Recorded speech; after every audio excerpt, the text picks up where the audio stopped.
بسم اللہ الرحمن الرحیم۔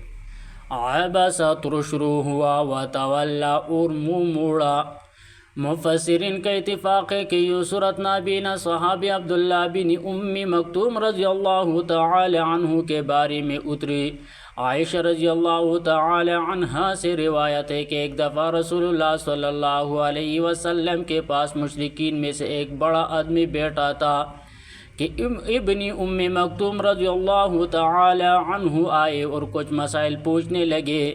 رسول اللہ صلی اللہ علیہ وسلم نے ان کی طرف سے منہ پھیر لیا اور توجہ اس دوسری کی طرف رکھی۔ اس پر یہ صورت اتری۔ ترمذی البانی رحمہ اللہ نے اسے صحیح کہا ہے۔ انس رضی اللہ تعالی عنہ کی روایت میں ہے کہ یہ مشرک ابی بن خلف تھا، اور اس میں یہ بھی ہے کہ یہ صورت اترنے کے بعد رسول اللہ صلی اللہ علیہ وسلم نے ابن مکتوم کا اکرام عزت کیا کرتے تھے۔ اس کی سند صحیح ہے۔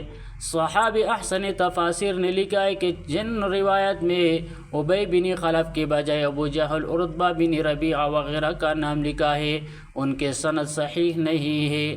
عبداللہ بن مکتوم رضی اللہ تعالی عنہ مکی قریشی مہاجرین اولین میں سے ہے، اور ام المومنین خدیجہ الکبریٰ رضی اللہ تعالی عنہ کے ماموں کے بیٹے ہیں۔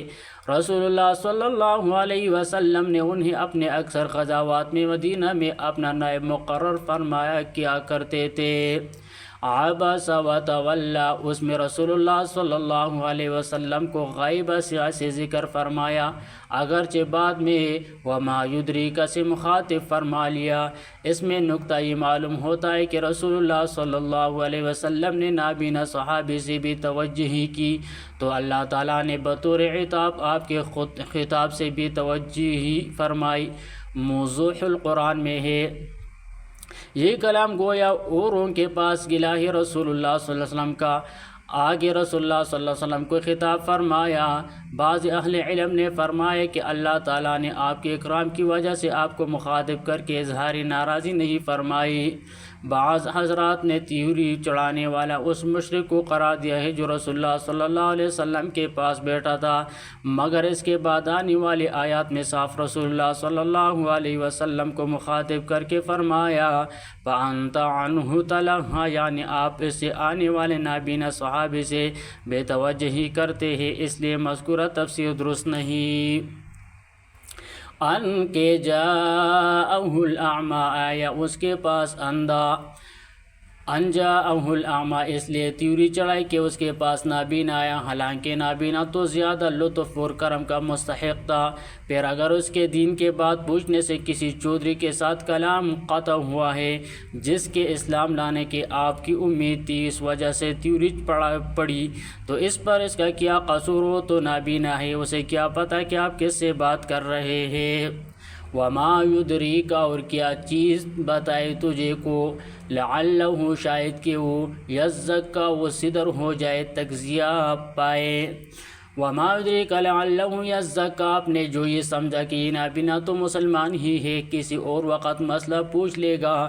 مجھے کافر کو مسلمان بنانے پر زیادہ توجہ دینی چاہیے، تو یہ بات اگرچہ ایک حد تک درست ہے، مگر آپ کو اس بات کا خیال بھی ضروری تھا کہ وہ کافر تھا، تو آپ کی ہدایت سے فائدہ اٹھانے پر تیار ہی نہیں۔ خوفناک بیماری میں مبتلا شخص آپ کا علاج مقدم ہونا چاہیے، مگر وہ دوا لینے پر آمادہ ہی نہ ہو، تو اس کی امید میں آپ اپنے ساتھیوں سے کیوں بے توجہی کرے؟ جو دوائی دل کے طالب ہے جو کہ آپ توجہ فرمائے، تو وہ جہل اور گناہ سے خوب پاک صاف ہو جائے۔ یزکا میں مبالغہ ہے، یعنی آپ کی نصیحت سے انہیں نفع حاصل ہو جائے۔ واو یذکر، یا نصیحت پکڑے، فتنفعہ الذکریٰ تو فائدہ دے اس کو نصیحت۔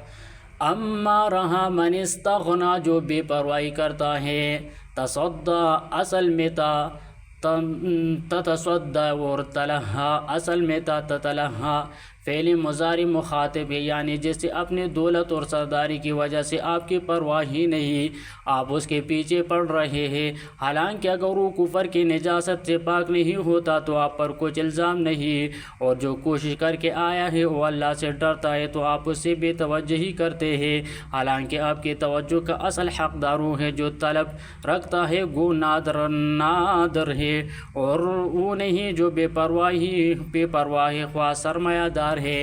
فَأَنْتَ لَهُ، پس تو آپ تصدّ اس کی طرف مائل ہوتے ہیں، فکر کرتے ہیں، وَمَا عَلَيْكَ، اور نہیں ہے آپ پر ذمہ داری اللہ یزکا کہ وہ پاکیزگی اختیار نہ کرے، صدر ہو جائے، اما من، اور رہا جو، جاءک، جو آتا ہے آپ کے پاس، یسعی، دوڑتا ہوا، وَهُوَ یخشی، اور ڈرتا بھی ہے، فَأَنْتَ، تو آپ عنہ تلہا، اس سے بے رخی برتتے ہیں۔